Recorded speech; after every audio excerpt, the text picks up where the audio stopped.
Bueno, muchachos del Tecnólogo Axi, bienvenidos a del primer video de las explicaciones que voy a realizar sobre algoritmia, que es el tema que nos compete ahora, para entrarnos a la parte de programación. Estas son las diapositivas que fueron compartidas el día miércoles antes de trabajar el jueves, las 2 horas que pudimos debido a cuestiones de inducción y reinducción de instructores. Entonces quiero hacer un recuento rápidamente como para que lo tengan en mente y pues ahorrarles un tiempo para el lunes cuando lleguen ya directamente a hacer las cuestiones de programación y todos los ejercicios que están propuestos. Entonces, algo muy importante a tener en cuenta es que es un lenguaje de programación. Un lenguaje de programación es un conjunto de símbolos, caracteres, reglas, como dice ahí en la diapositiva, que le permite a la persona comunicarse con la computadora y decirle u ordenarle qué hacer frente a la solución de un problema. Como les comentaba yo ese día, ustedes tienen que volverse expertos en solucionar problemas a través de una herramienta de desarrollo, sea la que sea y sea el lenguaje que sea. En síntesis, un lenguaje de programación son caracteres, símbolos, palabras reservadas, sin una sintaxis específica, unas palabras específicas que nos ayudan a plasmar la solución a algún problema o una necesidad del entorno real. Lenguajes cualquiera, Java, PHP, C Ruby, cualquiera que ustedes quieran utilizar, tiene su lenguaje propio y pues hay que aprenderlo. Igual maneja los mismos parámetros que maneja la teoría general de sistemas, datos de entrada, proceso, salida y retroalimentación. Entonces, para que ustedes tengan en cuenta esto a la hora de aprender a programar. Tipos de lenguaje de programación. Existen tipos de lenguaje los cuales están en distintas fases del desarrollo de software. Un lenguaje muy común es el lenguaje máquina. Normalmente el computador no nos va a entender la sintaxis que utilicemos del lenguaje propio, sino que a través de un compilador o intérprete él debe coger todas esas palabras y convertirlas a unos y ceros para que él así lo pueda entender. Ese es el famoso lenguaje máquina. Entonces, lo que hace el entorno de desarrollo o lo que hace el lenguaje de programación como tal es evitarnos ponernos a programar con unos y ceros. Es lo que hace a través de algo que se llama intérprete o compilador, es convertir toda esa sintaxis a esos unos y ceros para que la máquina pueda entender y pueda nuestra solución correr. Otro lenguaje o tipo de lenguaje de programación es el ensamblador o de bajo nivel. Entonces es muy semejante al lenguaje humano, se escribe en códigos alfabéticos o mnemotécnicos y es el famoso lenguaje que se utiliza para programar los microcontroladores de los computadores. Recuerden que los computadores internamente tienen chips y eso se pueden programar a través del lenguaje ensamblador. Ya para terminar la parte de lenguajes o tipos de lenguajes de programación es el lenguaje de alto nivel. Lenguajes de alto nivel son todos los que estemos acostumbrados a escuchar actualmente: PHP, JavaScript, Python, Ruby, Java, C#, cualquier lenguaje que me permita construir una solución gráfica óptima para alguna circunstancia, de la vida real, entonces es un lenguaje de alto nivel. Recordemos, lenguaje de alto nivel no es HTML5. HTML5 es un lenguaje de maquetado de páginas web. Que es maquetado, es todo lo que tiene que ver con la presentación o diseño de una página web. Entonces es muy importante tener en cuenta eso a la hora de escoger nuestro lenguaje de programación. Otra cosa muy importante es que en el caso de algunos lenguajes, que son casi todos, se trabaja con sintaxis en inglés. Entonces es muy importante el inglés para aprender y cogerle un poquitico más el tiro a esta cuestión de la programación. Seguido de eso, pues hicimos un balance de qué era un algoritmo. Un algoritmo, pues dijimos que es una secuencia ordenada de pasos para dar solución a un problema. Yo lo pongo de esa manera más fácil, más sencilla. Recuerden que no me gustan tanto los tecnicismos. En algunos casos es importante, pero no siempre. A la hora de explicar esto o entenderlo, siempre hay que aterrizarlo de la manera más coherente. Este algoritmo, ¿qué hace? Dar una solución a un problema, sea el que sea. Ejemplo, necesito calcular la raíz cuadrada de un número. Entonces, ¿qué datos debo ingresar? ¿Qué operaciones debo hacer? Si tengo que hacer una radicación, ¿qué elemento traigo ahí para hacerlo? ¿Qué le voy a mostrar al usuario? ¿El usuario cómo me responde a mí? Entonces, todo ese tipo de parámetros hay que tenerlos en cuenta. Tipos de algoritmos: cualitativos, cuantitativos. Los cualitativos es cuando damos solución a un problema describiéndolo paso a paso con palabras. Cuantitativo es cuando le colocamos cuestiones numéricas, por ejemplo suma, resta, multiplicación, división, en ese orden. Recordar que en los algoritmos, cuando utilizamos operadores matemáticos, tienen una jerarquía de ejecución. ¿A qué me refiero eso? Primero ejecuta una exponenciación que hacer una suma. Primero ejecuta una división que hacer una suma. Entonces hay una jerarquía específica que tienen los algoritmos en la cuestión matemática a la hora de ser resueltos. Es algo que debemos tener en cuenta a la hora de desarrollar una solución.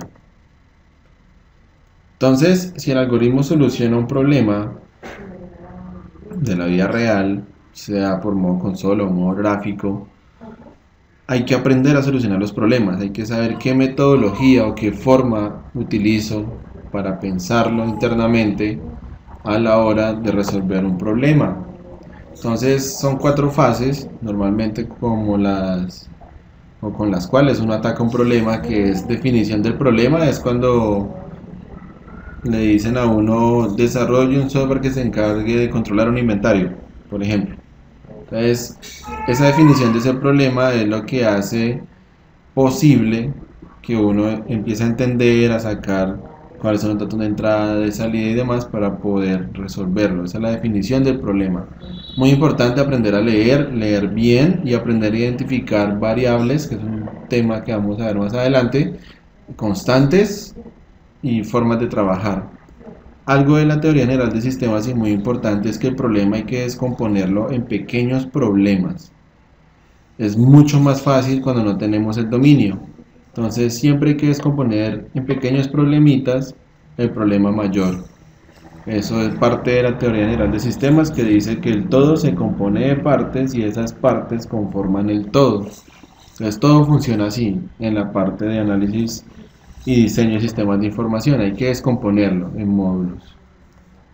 La segunda fase es analizar el problema. Entonces, si en el caso pasado vimos que hay que probar si un número entero n es o no divisible entre 3, necesitamos ir a averiguar cómo sabemos que un número sea divisible o no entre 3.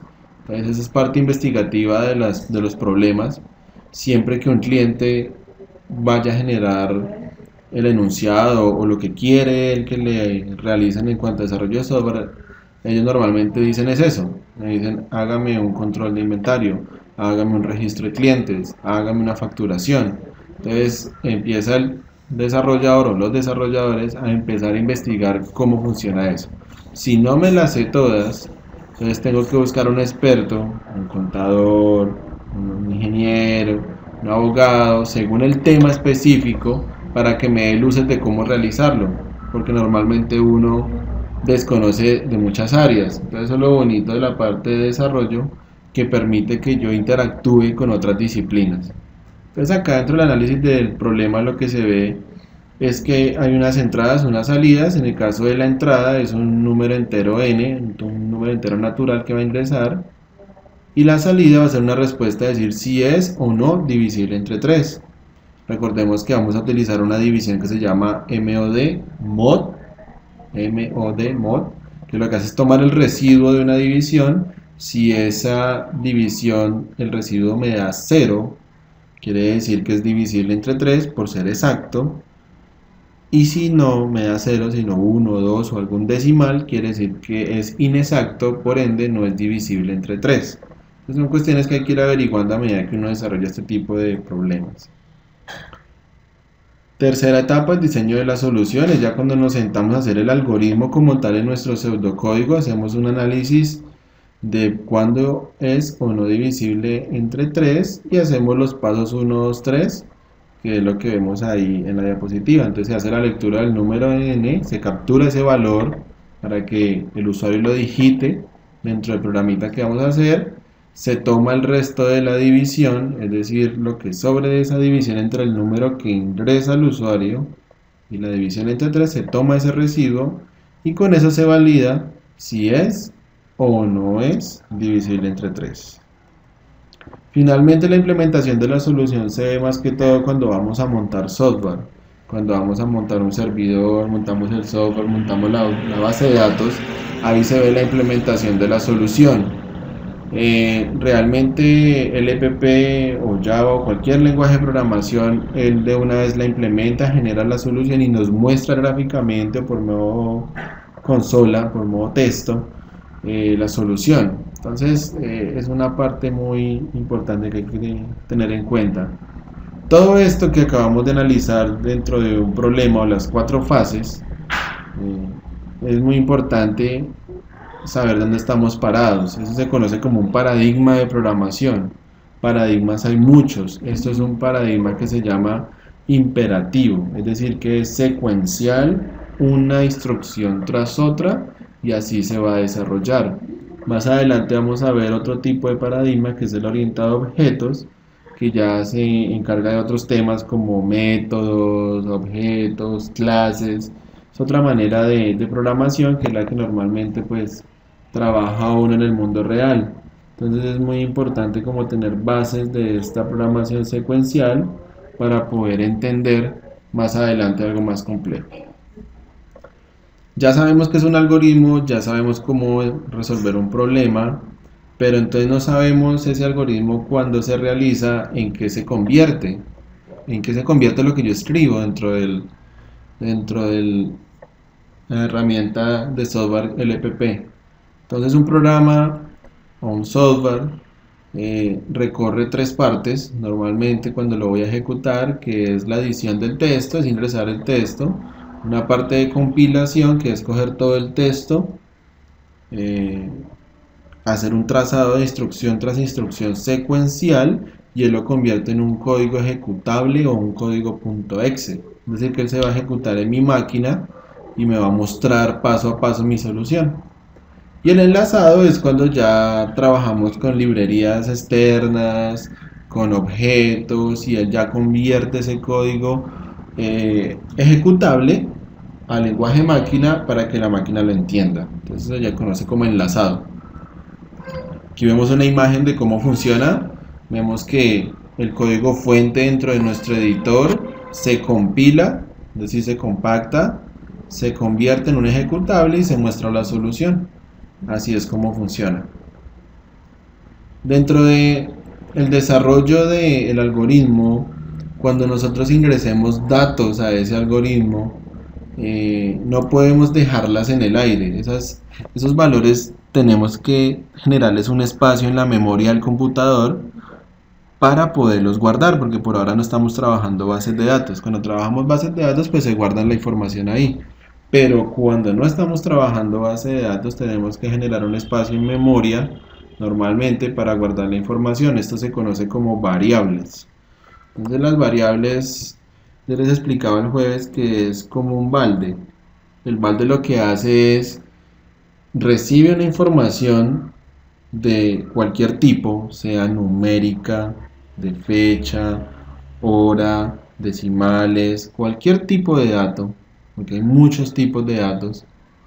No es lo mismo trabajar una cédula con texto o una cédula con número, o la fecha con texto, en modo texto, o la fecha en modo date, que sería el que trabaja la base de datos para guardar.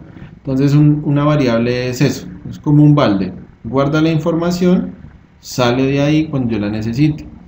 Entonces eso lo que hace es mantener en un espacio de la memoria del computador la información lista para poderla procesar y trabajar cuando yo la requiera dentro de mi algoritmo. Entonces, muy importante tener en cuenta eso porque las variables es como el corazón realmente del algoritmo. Tipos de variables o tipos de datos. Esto es a modo genérico muy importante dentro del EPP o cualquier programa. Es que hay 5 tipos de variables. Una es para números, como los números enteros. Los números enteros son los que no tienen punto decimal o coma decimal. Números reales son los que manejan cifras decimales. Los de tipo carácter es cuando vamos a guardar un solo carácter, o sea, una sola letra. Los de tipo booleano es cuando necesitamos guardar expresiones lógicas de verdadero o falso. Por ejemplo, yo puedo decir, si lo que hay en esta variable es falsa, entonces hágame tal cosa. O si es verdadera, hágame tal cosa.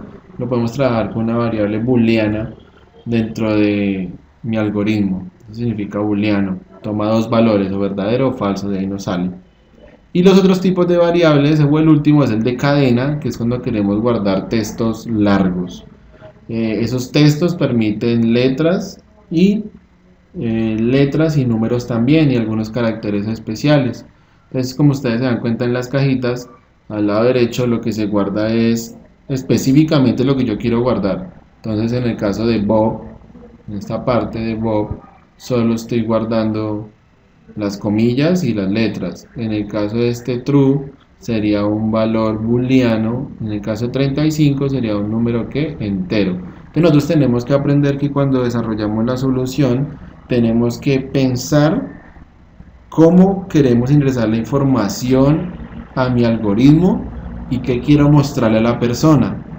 Ejemplo, en el caso de que si el número es divisible o no entre 3, ahí lo que necesito son números enteros, porque yo voy a ingresar 235, 150.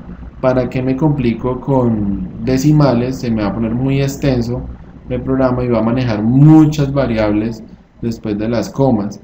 Entonces, y muy importante aún, es no confundir los tipos de datos. O sea, si me están pidiendo dividir, no puedo meterlo dentro de una cadena, porque yo como voy a dividir palabras. Entonces, son cuestiones de lógica que hay que ir trabajando a medida que vamos desarrollando cada uno de los algoritmos. Como todas las operaciones matemáticas y como todo en la matemática hay tipos de operadores. Los operadores que son los aritméticos, los relacionales y los lógicos. Los operadores son los encargados de hacer las operaciones dentro de mi algoritmo.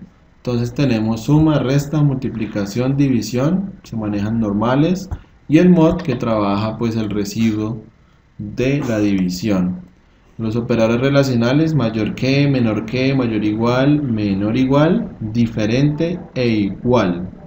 Entonces, son operadores clásicos que se manejan dentro del lenguaje de programación. Lo más importante es la prioridad. Normalmente estamos acostumbrados dentro de lo que nos explican de matemática que todo se resuelve a la loca y como sea. En programación hay que tener en cuenta que si yo genero una exponenciación, esa se va a hacer de primero, le sigue en ese orden la multiplicación, la división y el mod, y en tercer lugar se hace la suma y la resta. Es decir, que la suma y la resta es lo último que se hace y lo primero es exponenciación. Los operadores que tienen igual de prioridad, entonces digamos que yo en una línea coloco dos sumas, se hace primero la de la izquierda y después la de la derecha, para que tengan en cuenta. Ahora sí, teniendo en cuenta pues esta base, comenzamos a plasmar dentro del EPP nuestras soluciones. ¿El EPP qué es? El EPP se llama o es conocido como un lenguaje de programación para principiantes, y eso fue una solución desarrollada por un ingeniero que se conoce como Iván Deras. Este personaje lo que hizo fue, en un software muy liviano y muy accesible a todos, ayudar a que uno pudiera programar de manera fácil con unas palabras muy del lenguaje humano, poder ingresar nuestro algoritmo y que él nos mostrara la solución. Eso es lo que estamos haciendo.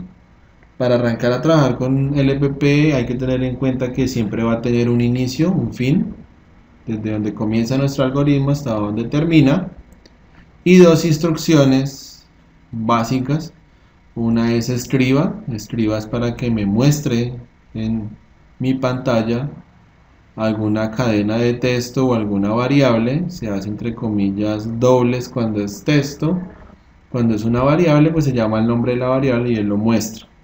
En este caso utiliza otra sintaxis que se llama llamar nueva línea. Esta línea es para que haga un salto de fila después de que se escriba mi primer programa. Él salta y escribe abajo, escriba en LPP o hola amigos, como en este caso. Entonces son sintaxis que son secuenciales, se ejecutan una tras otra. ¿Listo? Entonces es muy importante que ustedes lean el documento que dejó el instructor Antonio hasta la página 66, que se llama algoritmos, donde están todas las estructuras básicas. Igualmente yo ahora realizo el video 2 donde explico hasta las condicionales. Los condicionales son tomas de decisiones que se realizan dentro de mi algoritmo. Entonces, en caso de que yo haga una cosa, se realiza, en caso de que una cuestión sea verdadera, hago tal cosa, en caso de que sea falsa, hago otra cosa. Son como caminos diferentes dentro del algoritmo. Entonces es muy importante conocer esa parte y hay que leer mucho. Dentro de la guía también están referenciados dos libros que están en la base de datos de la biblioteca Sena virtual, no la presencial, sino la virtual, que es donde pueden ustedes consultar con su cédula arriba y cédula abajo, porque pide usuario y contraseña. Vamos a mirarlo de una vez para que se den cuenta cómo funciona. Entonces vamos a ingresar a biblioteca Sena. Ingresar a biblioteca Sena, y en biblioteca Sena ingresamos a la primera pestaña, o la primera que aparece, y como se dan cuenta en lo que dice es que hay que ingresar a las bases de datos. Ahora se volvió más fácil porque en usuario y contraseña es mi número de identificación. Entonces bajamos y aquí en bases de datos nos muestra todas las bases de datos que hay. Normalmente yo trabajo con la de el libro. Me gusta mucho esta porque es multidisciplinar y es muy buena. Y acá en usuario y contraseña pues colocan su cédula o su tarjeta de identidad tanto arriba como abajo e ingresan. Algo muy importante dentro del sistema de bibliotecas de libros es que yo, aparte de ingresar con mi cédula, puedo ingresar a mi cuenta personal. Entonces yo ya previamente hice acá por el lado de iniciar sesión, hice mi registro. Entonces nosotros podemos darle acá a iniciar sesión y él automáticamente me va a pedir a mí acá un correo. Procuremos que sea el correo Micena, y abajo me pide una contraseña. Entonces ingresamos la contraseña.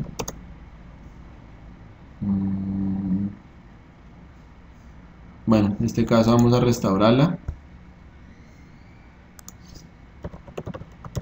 Normalmente esto yo no sé por qué siempre pasa con el libro esto. Parece como si reseteara eso cada rato.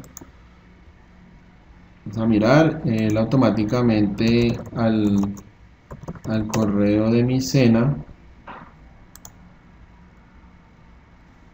él envía la restitución de la contraseña, y entonces ahí podemos revisar rápidamente y volver. Él nos envía un código y ya llegó. Aquí está nuestro código para poder ingresarlo acá dentro del libro. Vamos a continuar y él nos pide restablecer la contraseña. Vamos a restablecerla. Traten de que sea lo más compleja posible, no sea tan sencillo. Establecemos la contraseña, él inmediatamente ya crea la sesión, y algo muy importante que se llama mi estantería. En mi estantería es donde están todos los libros que yo he adjuntado en algún momento a mi estantería privada, y pues ahí los puedo acceder rápidamente. Hay libros de bases de datos, de desarrollo web, bueno, hay de muchas cosas, de muchos temas importantes. Hay que mirar es que sean digamos, del 2014 en adelante, como para no tener libros tan viejos ahí. Entonces es muy importante esa parte. Entonces vamos a ver si se nos quedó guardado el libro. Fundamentos de programación orientados a objetos. No, este. Fundamentos de programación, libro de problemas, algoritmos, estructuras de datos y objetos. Este libro es muy bueno. Podemos ingresar a buscarlo de esta manera. Fundamentos de programación. El autor es Luis Joyanes Aguilar. Es una persona muy conocida en ese aspecto. Y aquí entonces podemos revisar toda la teoría dentro del primer capítulo de qué es un algoritmo. Entonces es muy importante leer para que ustedes puedan trabajar más fácilmente. ¿Listo? Entonces, el próximo video vamos a comenzar ya con el EPP, a hacer estructuras condicionales. Y en el tercer video explicamos todo lo que tiene que ver con ciclos. ¿Listo? Entonces espero que estén muy atentos.